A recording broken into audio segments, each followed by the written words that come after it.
Crime reporter TV news में आपका स्वागत है। मैं हूं अरुण गोयल। आइए नजर डालते हैं आज की खास खबर पर। बांधवगढ़ विधानसभा के उपचुनाव में भाजपा ने झोंकी ताकत तो वहीं कांग्रेस का चुनाव प्रचार धीमा। उमरिया जिले के बांधवगढ़ विधानसभा के उपचुनाव में जहां एक ओर भाजपा के मुख्यमंत्री शिवराज सिंह ने 10,000 की भीड़ के साथ अपने प्रत्याशी शिवनारायण सिंह का नामांकन भरवाकर मजबूत दावेदारी पेश की। चुनाव के मैदान में हमारे उम्मीदवार शिवनारायण बहुत सहज है, बहुत सरल है, जनता के लिए सुलभ है और प्रदेश की भारतीय जनता पार्टी की सरकार ने और माननीय मोदी जी के नेतृत्व में केंद्र सरकार ने गरीबों के कल्याण के जो काम किए हैं, चाहे सबको मकान का मामला हो, स्वास्थ्य खाद्यान्न का मामला हो, शिक्षा का मामला हो, स्वास्थ्य का मामला हो या क्षेत्र के विकास का मामला हो, इन सब मुद्दों को लेकर ही जो काम हमने किए उन कामों के आधार पर हम चुनाव के मैदान में जाएंगे और मुझे पूरा विश्वास है जनता का भरपूर समर्थन, प्यार और आशीर्वाद फिर भारतीय जनता पार्टी को मिलेगा और शिवनारायण सिंह चुनाव जीतेंगे। तो वहीं प्रदेश सरकार के आधा दर्जन मंत्रियों सहित संगठन के प्रदेश पदाधिकारी की फौज भाजपा के धुआंधार प्रचार अभियान में जुटी है। देखिए, मैंने आज उनसे कहा है कि आप इसी तरह से कार्यक्रम आयोजित करिए और सरकार की तरफ से हम लोग मदद करेंगे। सरकार के जिन जिन संसाधनों से मदद हो सकती है वो करेंगे, व्यक्तिगत रूप से जो मदद हो सकती है वो मदद करेंगे, ये मैंने उनको आश्वस्त किया। बांधवगढ़ विधानसभा में भाजपा की जीत सुनिश्चित करने के लिए प्रदेश के गृह मंत्री भूपेंद्र सिंह, खनिज मंत्री राजेंद्र शुक्ल, कृषि मंत्री गौरी शंकर बिसेन, जिले के प्रभारी मंत्री एवं प्रदेश के नागरिक आपूर्ति एवं खाद्य मंत्री ओम प्रकाश ध्रुवे मैदान में है। भाजपा प्रदेश उपाध्यक्ष विनोद गोटिया की माने तो इस चुनाव में उनकी नजर आदिवासी वोटरों पर है, जिनको रिझाने के लिए केंद्रीय मंत्री फग्गन सिंह कुलस्ते को चुनाव प्रचार का न्योता दिया गया है। वहीं खनिज मंत्री राजेंद्र शुक्ला का कहना है कि प्रदेश में सरकार है, यह सही बात है, लेकिन हम लोग पार्टी के कार्यकर्ता हैं, चुनाव में पार्टी कार्यकर्ता के हैसियत से काम करते हैं। उत्तर प्रदेश चुनाव में भी हम लोग पार्टी का काम करने गए, वहाँ कौन सी भाजपा की सरकार थी। रही बात कांग्रेस की तो निराशाजनक बात करते हैं, हताश में है और उनके पास कार्यकर्ता भी अब नहीं बचे, इसलिए ऐसी बात कर रहे हैं और हम चुनाव जीतेंगे। भारतीय जनता पार्टी की पिछले 13 वर्षों में जो सरकार है और शिवराज सिंह चौहान जी के नेतृत्व में जिस तरीके से तमाम तरह की योजनाएं बनी हैं और चलाई गई हैं और उससे अंतिम छोर पर खड़े हुए लोग लाभान्वित हुए हैं और विकास की जो गंगा बही है मध्य प्रदेश में एक तरीके से विकास मुद्दा बन गया है और अन्य सारे मुद्दे जिसके आधार पर कांग्रेस लंबे समय तक राजनीति करती रही है वो गौड़ हो गए हैं और विकास प्रमुख रूप से मुद्दा सामने जनता के बीच में आ चुका है और जब विकास मुद्दा बन चुका है तो स्वाभाविक रूप से भारतीय जनता पार्टी को ही लोग अपना समर्थन दे रहे हैं और इसी आधार पर हम लोग रिकॉर्ड वोटों से बांधवगढ़ विधानसभा जीतने जा रहे हैं। बांधवगढ़ विधानसभा में अपना कब्जा बरकरार रखने के लिए जहां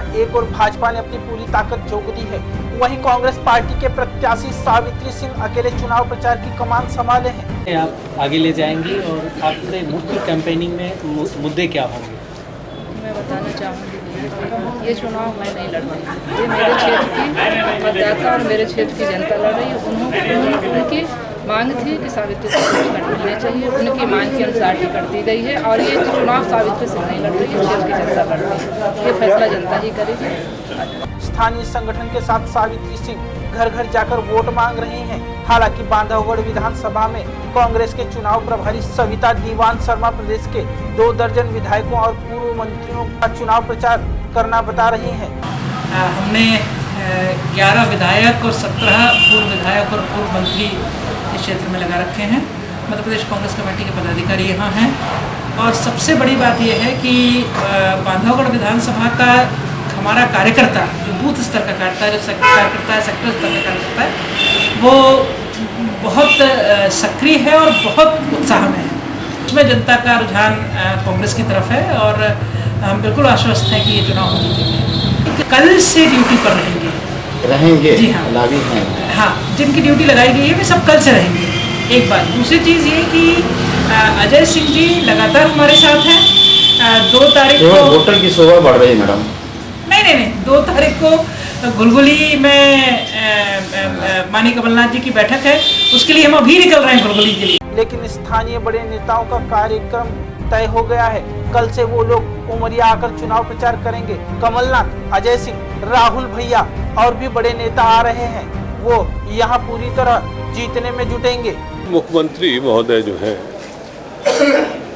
उनकी जमीन खिसकती हुई दिखाई दे रही है, भयभीत है कि क्या हालत होगी बांधवगढ़ में, और इसलिए वो कल आ रहे हैं। नहीं, अजय सिंह नहीं है इस क्यों? पूरे उमरिया क्षेत्र के जिले के लोग हैं। अजय सिंह जी ने पहले ही कहा था कि 20 तारीख को उनकी पेशी है, इसलिए माफ़ी चाहते हैं। कोशिश भी किया बदलवाने की, नहीं हुई। कि जो नेता मंत्री मुख्यमंत्री जी हैं वो उमरिया बांधवगढ़ विधानसभा क्षेत्र की स्थिति से डरे हुए हैं। मंत्री रहे वो हार जाएंगे तो उनकी सरकार की बिक्री होगी और 2018 के लिए वातावरण बनेगा, इसलिए वो डरे हुए हैं और किसी भी तरीके से एन केन प्रकार वो वोट खरीद कर और जीतना चाहते हैं। ये हमारा कांग्रेस का हम लोग का आरोप है और ज्ञान सिंह जी ने इस क्षेत्र में बांधवगढ़ विधानसभा क्षेत्र में कभी कोई काम नहीं किया, इसका भी उन्हें अंदर से डर है। जिस बात की वो लड़ाई लड़ते रहे परिवारवाद की, उसी परिवारवाद को वो चला रहे हैं। इस बात का उनको भय है, जनता उनके पक्ष में नहीं है। इनकी जो रिपोर्टिंग है वो इनके खिलाफ है, इसलिए मंत्री यहाँ पर पड़े हुए हैं और वो जो भाजपा की जैसे आदत है कि हर चीज खरीद लेना चाहती है, वो खरीद कर जीतना। बांधवगढ़ विधानसभा में मुख्य मुकाबला भाजपा और कांग्रेस पार्टी के बीच है और आगामी 9 अप्रैल को जनता प्रत्याशियों के भाग्य का फैसला करेगी। लेकिन अभी तक के चुनाव प्रचार अभियान में भाजपा का पलड़ा कांग्रेस से भारी नजर आ रहा है। उमरिया से राजेंद्र मिश्रा की खास रिपोर्ट।